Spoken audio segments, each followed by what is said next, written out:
Did nobody check him for no steroid. I said, he had quick hands, he would hit. I said, why y'all ain't checking for steroid? He ain't checking steroid. And then... You think he was on steroids? Of course he was on steroid. What we don't talk about is, Canelo. Steroids. Responsible for the performance-enhancing drugs that are being used by fighters that fought in his gym. Specifically, off the top of my head, you have Canelo Alvarez. Canelo Alvarez had popped for clenbuterol. Boxing legend Evander Holyfield has stirred controversy by suggesting that Canelo Alvarez may be using performance-enhancing drugs, with anticipation building ahead of the Canelo versus Terrence Crawford showdown. Holyfield's provocative comments have sparked widespread speculation and debate throughout the boxing world. Greatest Mexican boxing fight of all time, in my opinion. Yeah. So I feel like I'm 100% confident in myself. If Canelo was 100% confident in himself, I don't know why he wouldn't fight me, especially since, seeing that everybody in his team is on steroids, which including him, so he never got off. You think he's on steroids? Of course. Sure. How does five? You saw De La Hoya. How do five people out of your camp get tested positive for steroids? Right. You know what I mean? No, all those fucking dudes in that camp are dirty. Although Holyfield hasn't directly accused Canelo of steroid use, he has long advocated for stricter punishments for fighters who test positive for banned substances. In 2018, after Canelo tested positive for clenbuterol, Holyfield stated that such athletes should serve jail time, suggesting a 30-day sentence to reinforce the seriousness of doping violations. Alvarez failed a drug test before his big Triple G fight in May, and he's blaming Mexican cows. All right, here's the deal. 2 months until the rematch with Gennady Golovkin on May 5th is going to be the big fight, and he's been taking drug tests leading up to the fight, standard operating procedure. This time he popped for a substance called clenbuterol, which is a banned substance. As a matter of fact, it helps you cut weight. A lot of people use it illegally, cut weight while maintaining muscle mass. He is saying he did not cheat. He's not a cheater. I did not intentionally take clenbuterol. Problem is, I've been training in Mexico and eating contaminated cow beef. That's what he's saying. There's a problem apparently in Mexico where some of the cattle are being injected with clenbuterol, which helps cows. It's illegal in the United States, but some places outside the United States, even some places in the United States, will use clenbuterol to grow bigger cows, to up the protein content in the meat. And he's saying that what he had was contaminated meat because his training center is in Mexico and there's a problem with Mexican meat down there. He even issued a statement saying, quote, "I'm an athlete who respects the sport and this surprises me and bothers me because it had never happened to me. I will submit to all the tests that require me to clarify this embarrassing situation, and I trust in the end, the truth will prevail." So far, the fight with Gennady Golovkin is still on. He's still dead set on making that fight. Floyd Mayweather has openly criticized what he perceives as double standards in the boxing world regarding use, particularly in relation to Canelo Alvarez. He claims that while some fighters are heavily scrutinized, others like Canelo are given leniency because of their popularity and market value. Mayweather argues that this inconsistency damages the sport's integrity and allows certain fighters to escape accountability. He stresses that use is not only cheating, but also endangers fighters' health, thus compromising the legitimacy of the sport. But what we don't talk about is, Canelo. Steroids. Y'all don't talk about that. So we don't know. We really don't know all the fighters he beat. He could have been not clean in a lot of fights. Canelo, and the list goes on and on about athletes that's been cheating. Been accused of cheating or been proven? No, been proven too. This been proven. Yeah. Oh, Canelo. Oh shit, I didn't know. This been proven. Okay. And then Canelo talking about it was the steak that it was the meat that he was eating. So okay, now you eating. I guess you're eating steroid cows. Okay. Man, these boys kill me. David Benavidez has recently accused Canelo Alvarez and his entire team of steroid use. He questioned why Canelo avoids facing him if he's truly confident, especially considering the multiple positive drug tests linked to Canelo's camp. Benavidez's commentated fuel to their growing rivalry, as he labeled Canelo's team as dirty due to repeated doping violations. When the greatest Canelo came out, the one that you guys seen that fought Triple G the first time, bro, dude popped dirty for clenbuterol, bro. Why do you think the second fight didn't happen? So for me, seeing that was the best Canelo I've ever seen. But that was Canelo off steroids. Everybody else that he fought Amir Khan, he fought Daniel Jacobs, he fought what the f is his name? Billy Joe Saunders, Caleb Plant. These guys are all weak, bro. So for me, that's why I feel like I see Canelo Alvarez and I see like, he's not as good as everybody thinks. Because the best one that fought Golovkin that first time was off clenbuterol. That was the best Canelo I've ever seen, and that's why he looked so good, because he was off clenbuterol. So what the Canelo, he even got suspended for like 7 months. So it's guaranteed He's guaranteed he took it. He said that he ate meat that was tainted in Mexico. Now, let me ask you that question. I've talked to people. They said for him to test positive off a piece of meat, he would have had to eat the whole. Eddie Reynoso's gym has come under intense scrutiny following several doping allegations involving fighters under his supervision. Canelo Alvarez, who trains with Reynoso, has previously faced similar accusations. Critics highlight the number of fighters from Reynoso's camp who have tested positive for banned substances, raising serious concerns about the gym's training environment. As Canelo prepares to face Crawford, his noticeable physical transformation is drawing added attention. Addressed serious accusations about his gym. And the accusations are that people, or at least the implications are, that he is the one that is providing performance-enhancing drugs or is in some way responsible for the performance-enhancing drugs that are being used by fighters that fought in his gym. Specifically, off the top of my head, you have Canelo Alvarez. Canelo Alvarez had popped for clenbuterol 2 times. For Fahim Satur, I'll say that he did it 2 times, even though I think it was for the same fight. But Canelo Alvarez popped dirty for clenbuterol 2 times. You have Luis Nery, who had tested positive, but I think Luis Nery tested positive before he was with Eddie Reynoso.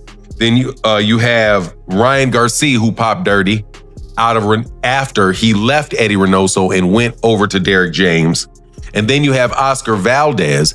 Oscar Valdez popped dirty while he was with Eddie Reynoso, but at the time he was still allowed to fight.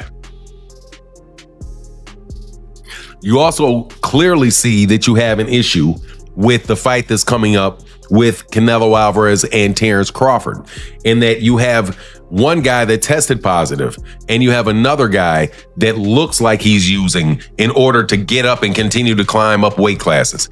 You know, at a certain point in time, and this is something that Rolly Romero has said, certain point in time your body just doesn't do that. At a certain point in time, your body just doesn't do it. I'm 6'2", 200, and should weigh about 210. Closer to 250, but I should weigh about 210. I'm not gonna get up. If I was 210 now at 50 years old. Many boxing experts point out that it's highly unusual for athletes in their 30s to gain significant muscle mass naturally. Canelo Alvarez's recent size increase has raised questions, especially given the history of doping allegations surrounding Reynoso's gym.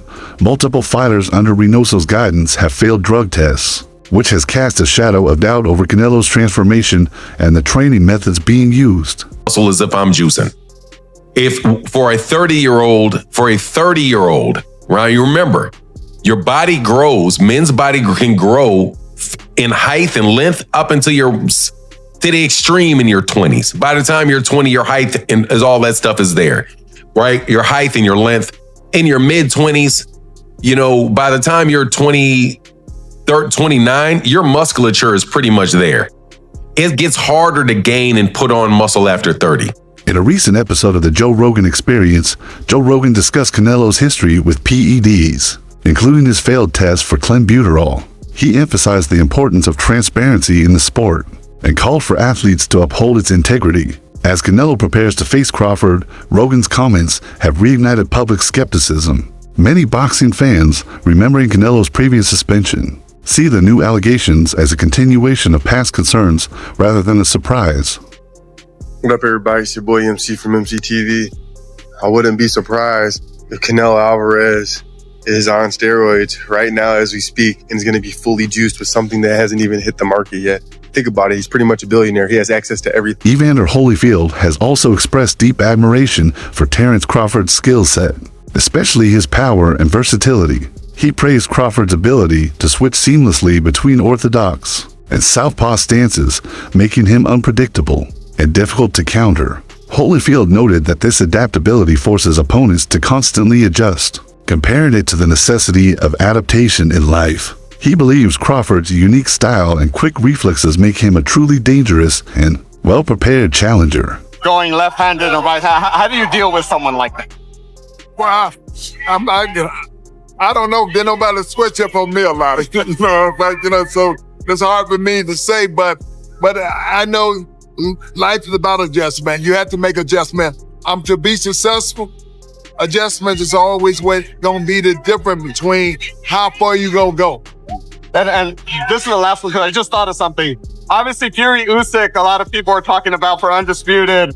You were a smaller guy, and you almost beat. A lot of people thought you beat Nikolai Valuev, who's even taller.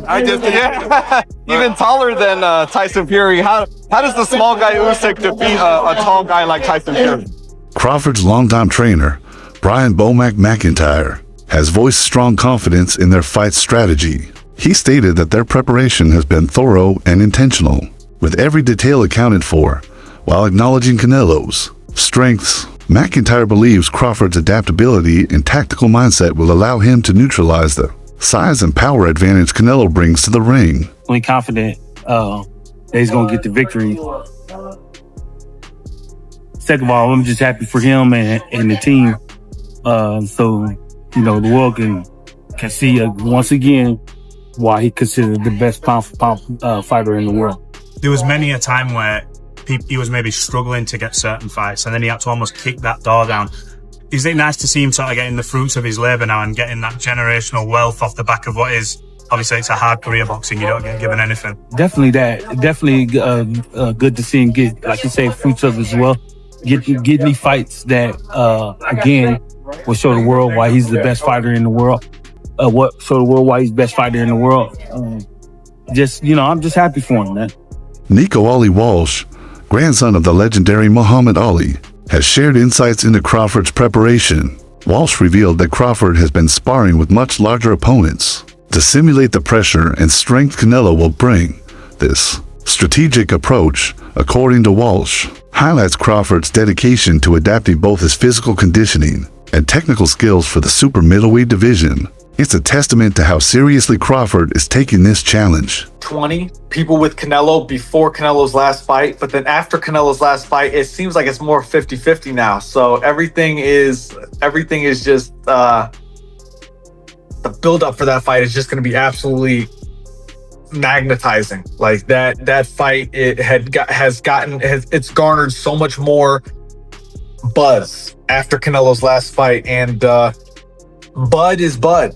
He's one of the greatest fighters in boxing history. He is one of the greatest fighters in boxing history. So it's going to be a fight. It's going to be awesome to watch. Have you sparred any of them? I haven't sparred Bud yet. I haven't been in Canelo's camp. I've met Canelo a few times. I love Canelo's team. Canelo's one of my favorite fighters. He's been my favorite fighter for the longest time. But I have to be Team Bud because me and Bud are cool, and I have so much belief in Bud, and I know who he is as a fighter. He is one of the greats. So he could do anything he wants. And being around both of them and seeing how they work and train and things like that, what makes both of them the fighters they are, in your opinion? I've watched Bud, so for Bud in particular, he's calm in everything he does, and that kind of calm is scary to watch because it shows experience. You can see that he's been doing this for decades. You can see it with his shadow boxing. You can see it.